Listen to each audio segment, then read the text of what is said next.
All right, so I'm going to test pre-wrist extension on the forehand. This is a popular piece of advice. I started doing this and then I stopped doing it. And when I stopped doing it, I broke 800 spin for the first time ever on forehand multiple times. But I didn't fully test it one after the other. So we'll see, maybe something else in my forehand form just improved, or maybe I can get more spin without pre-extending the wrist. However, I do think pre-extending the wrist is good advice for a lot of people to practice forehand, learning to forehand on plane, because you're eliminating the wrist going back and then having to go forward, which in that extra step something can go wrong. You could get off plane. And for consistency and aiming, it's probably simpler to have the wrist pre-extended. But once you get your forehand, to a decent place, maybe it's better to not do it anymore. Maybe you get more spin and or speed. So we'll see. So just to get an idea of spin stats for forehand, here are some stats from the Tech Disc website from various pros, where Tech Disc, I guess they had a station set up at past events. Now, of course, I'm sure some of these pros can throw faster, like Gavin Rathbun. None of his throws went above 60 miles per hour, but he probably can throw above 60 miles per hour. But that shouldn't matter too much for getting an idea of the spin here, because generally you see a pattern where people's maximum spins are achieved at speeds that are well below their maximum speed. And at their maximum speeds, the spin is often a little bit lower, or it just doesn't get any higher after a certain point. So we can see that in the 700s is actually pretty good, and 800 seems to be really good even among pros. And then 1,000 is kind of crazy. Breaking 1,000 for forehand is maybe like breaking 1,600 for backhand. It's very rare. There's only one throw from Anthony Barella, so take that nose up with a grain of salt. It's probably not normal. And then Chandler Kramer and Gannon Burr were the only ones that broke 1,000 spin, but it's kind of crazy to see Gannon with almost 1,300 on one of these. I'm not sure if those were mislabeled backhand throws, because that spin seems unusually high, and the Hyzer angle is unusually high as well on those two throws with the high spin. However, his backhand is also unusually high with spin. He's one of the few people that breaks into the 1600s, so it's conceivable that he has unusually high spin on forehand as well. I have heard him talk about modeling his forehand after Jeremy Colling and mentioning specifically keeping the wrist loose, so there's more kind of wrist snap. Starting without pre-extending the wrist.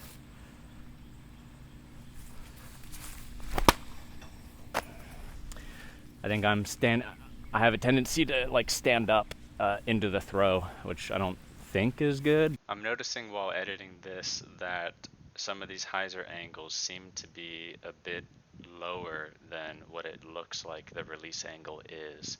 And in my last video, the inline versus wider reach back on backhand, I did on the same day and also had lower than usual Hyzer numbers. The Tech Disc was a little bit lower on battery than I usually let it get, so that could be affecting the accuracy. But all the other stats seem to be within ranges that I've thrown before. Maybe when it's lower battery, it reads the data a little bit later, and the disc has flipped up a little bit and lost some of the Hyzer. I don't know. And that's a spin PR. Wow. Almost getting close to 900. It's crazy.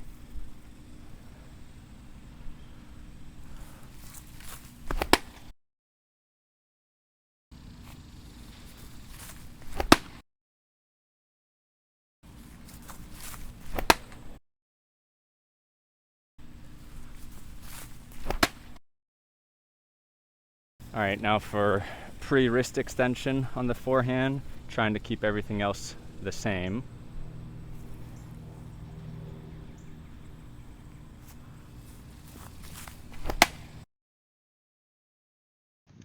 So in this new set of throws, after seeing the Hyzer number jump up, I got the last throw of the first set on the right side to compare it with the throw you just saw on the left side.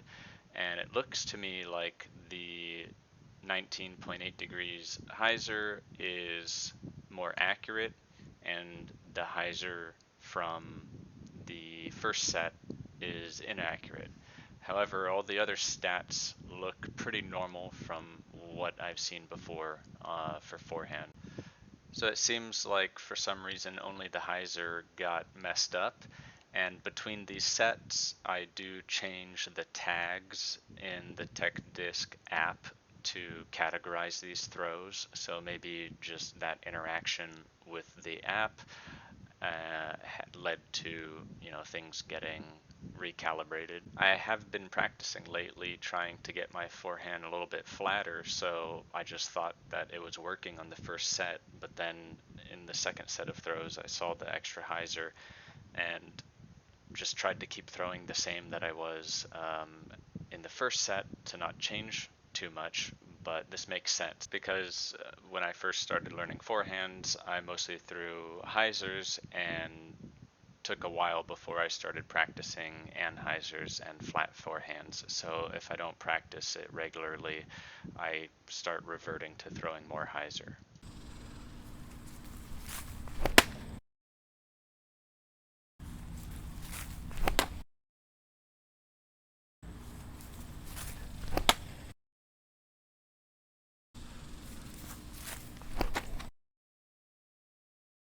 All right, so here are the stats compared with the caveat that the first set had those weird hyzer readings. It seems like my speed was a little bit higher on average without the pre-wrist extension, and my spin was also a little bit higher on average, but not a huge amount.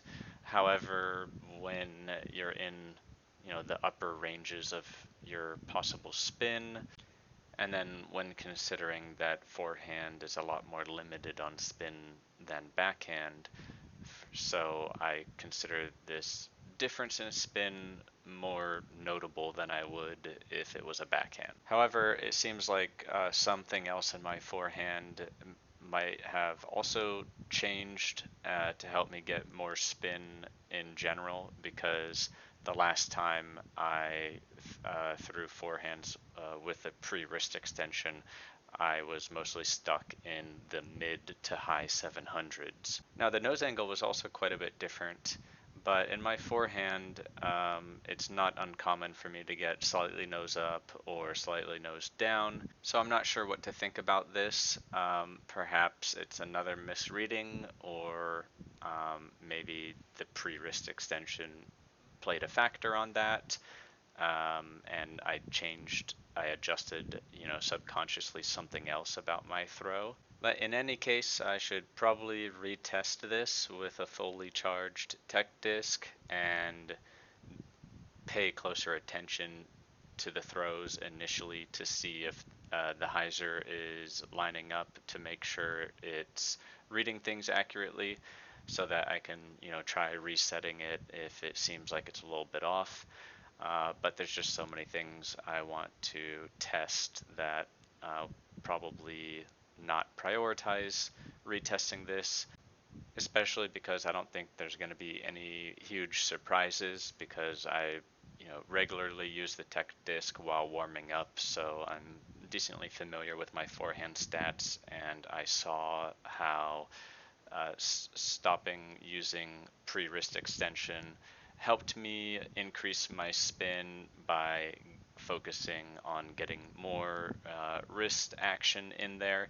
And now returning to using pre-wrist extension, I think that training has just kind of translated and given me a little bit more spin with pre-wrist extension as well.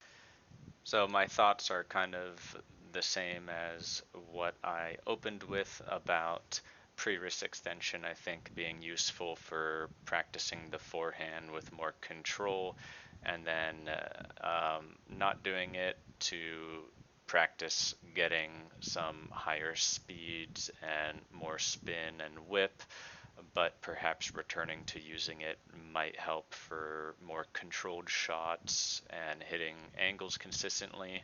I personally, at the moment, use pre-wrist extension when I'm doing forehand approach shots because it helps me, it feels like, be a little bit more accurate and not accidentally juice it too much. However, as I warm up my forehand, I'm going to start switching between these two just to see if the differences in speed, spin, and nose angle are consistent with what this showed, or if other angles were also affected by the technical issue.